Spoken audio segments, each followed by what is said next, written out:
Welcome along to the second video in the Sugar Bytes Aparillo series. This video we're going to be focusing on the fader modulations, which is a way you can change and modulate the 16 individual voices. To give you a bit more of an idea of how the 16 unison voices concept works, when a sound in Aparillo is generated, it triggers 16 voices all at once, automatically. Usually, a traditional synthesizer triggers one voice per note, or adds more voices if you turn up a unison knob. However, Aparillo evolves that unison knob idea, giving you 16 voices by default from the very start. And when I say voices, I mean a single layer of sound. You could have your first voice playing the original pitch with some modulated cutoff frequency, while voice number 2 is playing an octave above with a bunch of reverb. Voice 3 might have a different FM ratio and an LFO on the pitch. Keep going up until you hit 16, and you can get an idea of why this model is so fantastic and groundbreaking for creating incredible complicated sounds. And also just to note, you can switch this to polyphonic mode if you want, but we'll cover that in the envelopes video. So how does the individual voice control work? Well, there's actually multiple answers to that question, but for now, let's stick to the modulations tab that is below the faders. I'll start with a very basic example. Let's open up the voice modulation tab for the FM slider on operator 1. I'm also going to move the ratio up just a little bit so when we start playing with the modulation, the sound has more character. First, there's a source drop-down menu which defines how the voices are going to be placed. This has a range of options which I'll cover in a minute, but for now I'm just going to choose the flat option as it helps us understand things as we're just getting started. There's another drop-down menu below, but first let's move over to the main dial. This controls the amount of voice modulation and can move up to 100%, down to negative 100%, and the behavior can also be changed depending on whether you select unipolar or bipolar mode. As we have flat selected, as well as all voices selected, you'll see as I move the dial up, it moves all 16 voices up accordingly. Jumping back down to the voice selection menu, we have the options all, even, odd, third, lower, and upper. And choosing one of these will apply the modulation to only those particular voices. For example, let me quickly crank it up with all voices selected again just for comparison, and now let's jump through that list and listen to the changes. There's not too much of a change at this stage because we're only modulating one fader, but the real magic happens when we start modulating other faders. And what better fader to modulate for extreme sound diversity than the unquantized ratio of the modulator for this operator? I'll jump the voices back to all on the FM fader to begin with, and let's try a different shape on the ratio. I'm going to pick ramp up, and let's just crank this dial and have a listen. You'll hear now that even though all the FM voices are at the same level, the ratio voice levels are all different, with 1 being the lowest and 16 being the highest. Let's also move into the negatives here just for fun. Alright, back to a nice ramp up. Let's go back and play with the voice selections and see what combinations make the most interesting sound. You'll also notice that the voice selection for the ratio slider has the addition of an octave and 5, 7, 12. But for now, let me just select the upper option, which selects voices that are in the upper realm. Alright, that sounds pretty weird. Let's move on to some more advanced modulation sources. In the list we have LFO1, LFO2, LFO-RM, which is LFOs multiplied or ring modulated. We have the mod envelope, the ARP envelope, an up ramp, a down ramp, an exponential up, a logarithmic down, flat, which we're familiar with already, mod wheel, pitch wheel, and velocity. So now let's jump ahead and choose LFO1 as our modulation source.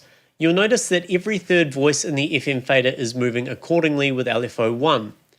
LFO1 at the moment is pretty basic. It does have 16 voices itself, which are currently all moving exactly in sync with each other. And if you're wondering, yes, the LFO voices can all be doing different things, but there's an LFO video that covers this as well as the other crazy features of the LFO engine, so let's just keep them all nice, aligned and happy. Okay, to get some more character out of this, let's assign LFO2 to the FM fader and have a listen. You'll notice the LFO2 is set to a saw up. I'm going to keep it that way for now, but let's take a sneak peek in the LFO options just so we can change the rate.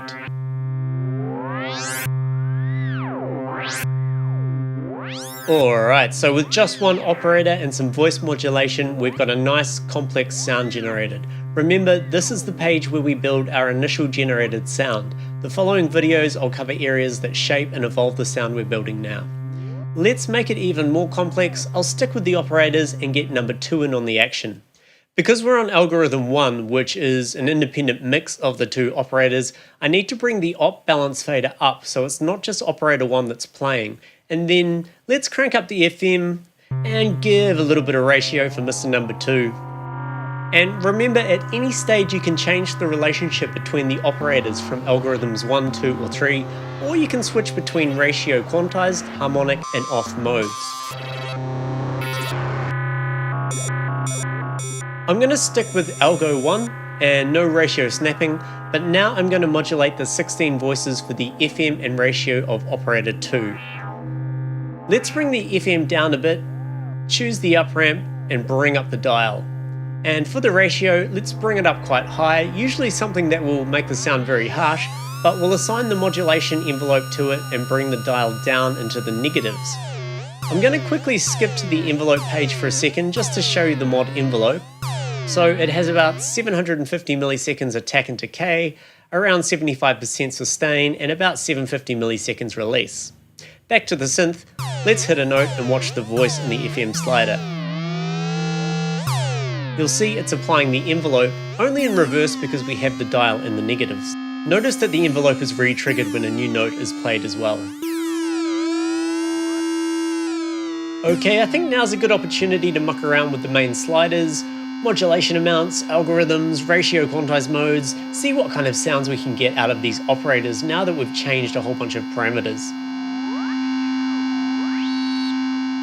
I might just quickly jump over and shorten the attack and decay of the modulation envelope, and we'll jump back.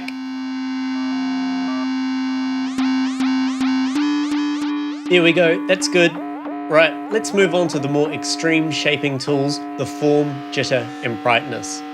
First off, let's just leave the form as it is and move the slider around. That's not bad. Let's assign it to different parts of operator 1 and operator 2.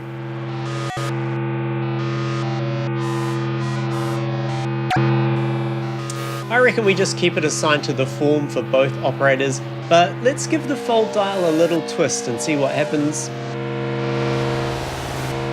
Cool, let's just leave it there. Now let's assign the form voice modulation to something. We'll choose something new here. I'll roll with the LFO RM so it pulsates, but each time it's a little bit different. Okay, moving on to the jitter. Remember, this adds some randomness to each wave cycle, so let's crank it up and have a listen. So listening to this, I think it would sound good with a ramp up, so the upper voices are more jittery. We could even choose the upper option for the voices for this example. Alright, sounding good. Okay, let's quickly move back and cycle through the algorithms and ratio snapping again. I love doing this, obviously.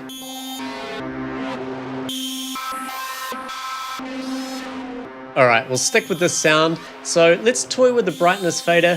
First, I'll just move it up so we can hear what it does. And then we'll stick with the ramp up again, but as we do, I'm going to have a little play with some of the other parameters. Let's just try and find a sweet spot. It's a lot of fun designing your initial sound with this. It's quite a multitasking experience, and you don't really get to do that very much with subtractive synthesis. Finally, just for fun, let's add a bit of jitter to each LFO.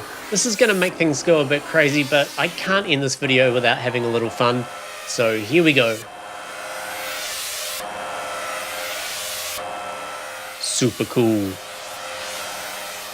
You'll notice I haven't touched the shift fader at all yet. That's because that's the next tutorial. So stick around if you want to learn how to throw some shift into the mix. My name's Tom Cosm, and this is Sugar Bytes Aparillo.